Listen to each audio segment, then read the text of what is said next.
이야기의 내용은 대강 이러하였습니다. 어떠한 산중에 과부 한 사람이 어린 자식 셋을 데리고 가난한 살림을 하였습니다. 물론 고운 의복과 맛있는 음식을 입을 수도 없고 먹을 수도 없었습니다. 그러나 이 과부는 다만 어린 자식들이 커가는 것만 큰 기쁨으로 삼고 살아오던 터이었습니다. 어떠한 가을날의 어머니는 어린 자식을 먹이려고 잔뜩 넘어 장잣집으로 밥을 얻으러 갔었습니다. 과부는 집에 어린아이들만 남겨두고 가는 것이 마음이 놓이지 않았으나 줄인 배를 어떻게 채울 수 없어 방문 단속을 단단히 하고 잔뜩 넘어 장자의 집으로 갔었습니다. 가을해가 거의 저물었을 때 과부는 장잣집에 방아를 찧어주고 그 방아 밑으로 범벅떡을 만들어 가지고 자기 집으로 급히 돌아오던 길이었습니다. 과부는 어서 집에 돌아가 어린 아이들에게 이 범벅떡을 주어서 그 기뻐하는 얼굴을 보고 싶다 생각하며 한 잔등을 넘어왔습니다. 이때 급히 가는 길을 막아서는 큰 호랑이가 있었습니다.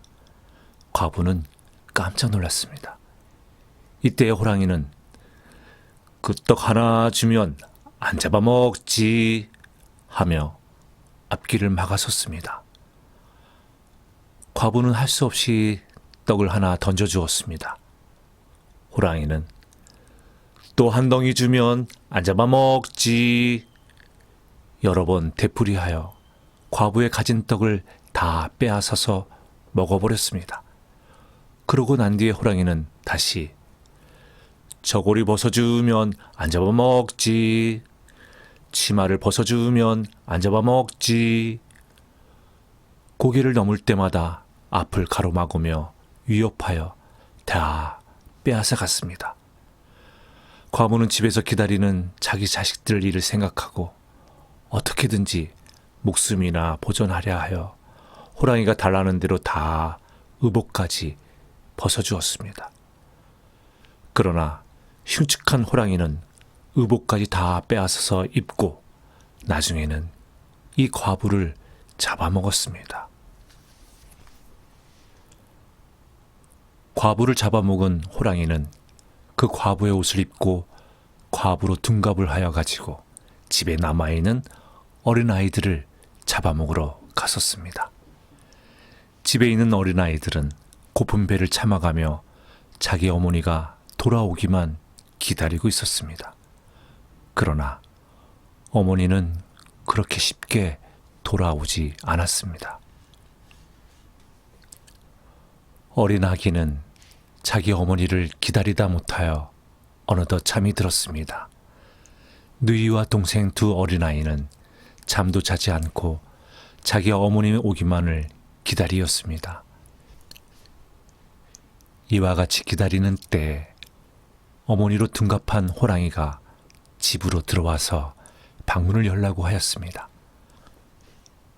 그러나 문 열라고 부르는 소리는 그들의 어머니 말소리와 달랐으므로 영리한 누이는 당신은 우리 어머니가 아니요 라고 말하며 문을 열어주지 않았습니다.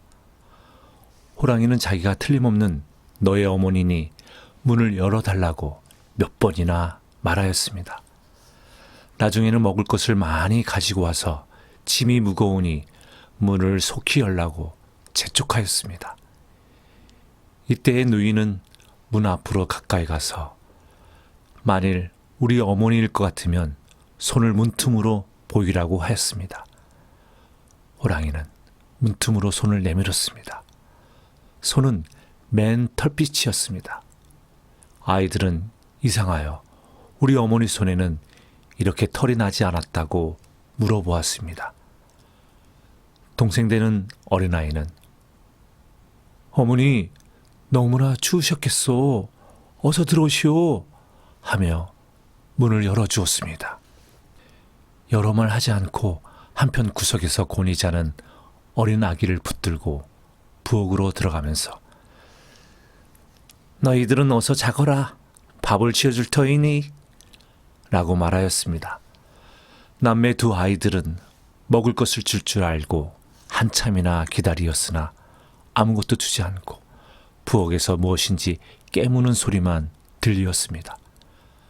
동생 되는 아이는 하도 갑갑하여 어머니, 무엇을 먹소? 우리도 좀 주오. 라고 말하였습니다. 호랑이는 아니다. 너희들 먹을 것이 아니다. 내가 좀 시장에서 콩을 먹어본다. 라고 대답하였습니다. 그러나 이 소리는 콩을 깨무는 소리와는 다르므로 남매 두 아이는 눈구멍으로 부엌을 내다보았습니다. 그랬더니 지금까지 어머니로 여겼던 것이 어머니가 아니라 큰 호랑이였습니다. 그리고 가장 사랑하는 어린 동생을 부엌에서 깨물어 먹는 소리가 그렇게 방에까지 들린 것이었습니다. 두 남매는 겨우 뒷문을 열고 밖으로 도망하여 우물 곁에 있는 큰 나무 위로 올라갔습니다. 호랑이는 어린 아기를 다 먹고는 다시 방에 있는 두 아이를 잡아먹으려고 하였으나 벌써 두 사람은 거기에 있지 않았습니다. 호랑이는 사면팔방으로 찾아다니었습니다. 열린 뒷문으로 우물가에까지 왔었습니다. 그래서 우물 속을 들여다보았습니다. 마침 이때 나무 그림자가 우물 한가운데에 비추었습니다. 우물 가운데에 비친 두 아이의 그림자를 본 호랑이는 이것을 건지려고 여러 가지 건질 물건을 가지고 와서 조리로 건지나 두레박으로 건지나 라고 콧노래를 부르며 우물가에로 돌아다녔습니다. 이 호랑이의 하는 짓이 하도 우스웠던지 남매 두 아이는 나무 위에서 웃어버렸습니다. 지금까지 두 아이가 우물 안에 빠졌다고만 생각하던 호랑이는 깜짝 놀라 나무 위를 쳐다보았습니다. 나무 위에는 두 아이가 앉아 있었습니다. 호랑이는 위협하듯이 물었습니다. 너희들은 어떻게 올라갔느냐? 장자네 집에 참기름 얻어다가 바르고 올라왔지? 라고 누이가 대답하였습니다. 호랑이는 참기름 바르고 올라오려고 하였으나 더욱 미끄러웠을 뿐이었습니다. 아무 철도 모르는 동생 아이는 장자네 집에 가서 도끼를 얻어다가 콕콕 하고 올라왔지? 라고 일러주었습니다. 호랑이는 참으로 도끼를 가지고 왔습니다. 그래서 도끼를 발붙일 자국을 만들어가며 올라왔습니다.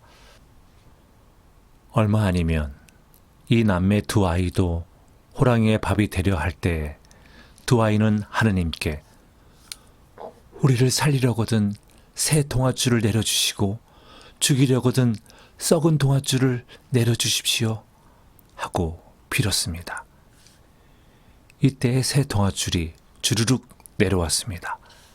그리하여 남매 두 아이는 줄을 붙잡고 하늘로 올라갔습니다. 이 뒤로 올라온 호랑이도 어린아이를 본받아 하느님께 빌었습니다. 썩은 동아줄이 내려왔습니다. 호랑이는 이것을 붙잡고 올라갔습니다. 얼마 안이 되어 줄이 끊어져 버렸습니다. 그리하여 이 줄을 붙잡았던 호랑이는 수백 길이나 되는 공중에서 수수밭으로 떨어졌습니다. 그때 막 베어낸 수수깡이 꽁무니에 찔리어 죽어버렸습니다. 그리하여 수수의 피가 묻은 것은 이러한 까닭이라 합니다. 그리고 하늘로 올라간 두 남매 두 사람은 하느님 앞에 불리어 가서 누이는 해가 되고 동생은 달이 되었다고 합니다. 이것도 처음에 하느님이 누이더러 달이 되라 하였으나 달은 밤에 있는 것이라 여자로서 밤에 다니는 것은 무섭다 하여 낮에 해가 되었다 합니다. 한낮에 다니면 여러 사람이 너무나 물긋물긋 바라보니까 이것을 피하려고 눈이 현란하여 찬찬히 보지 못할 만큼 해는 반짝거리게 되었다 합니다. 그리하여 여자인 해는 사람 눈으로 하여금 똑바로 보지 못하게 한다 합니다. 어린 나는 이 이야기를 어머니에게서 들을 때 얼마나 슬프고도 우스웠는지 알 수 없습니다. 그리고 어머니는 이 이야기를 내놓을 때 맨 처음부터 우리 집과 비교하며 말하였습니다.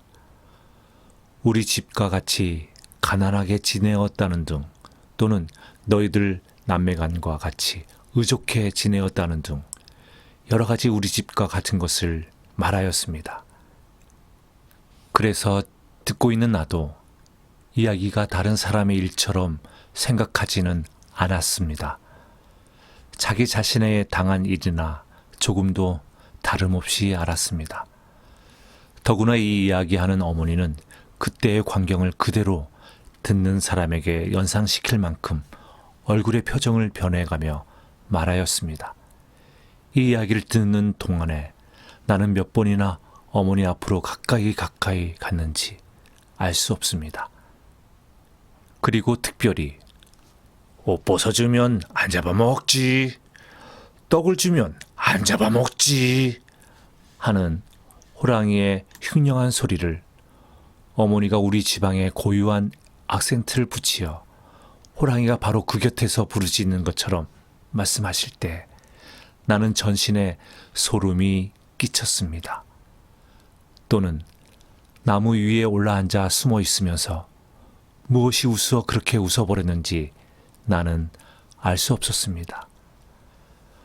어쨌든 이 하룻밤 이야기가 영원히 나의 머리에 쓸어있게 되었습니다. 그래서 지금에도 이 이야기를 다시 생각할 때마다 나에게는 무엇이라 형언할 수 없는 적막이 찾아와서 나의 가슴을 오롯이 점령하는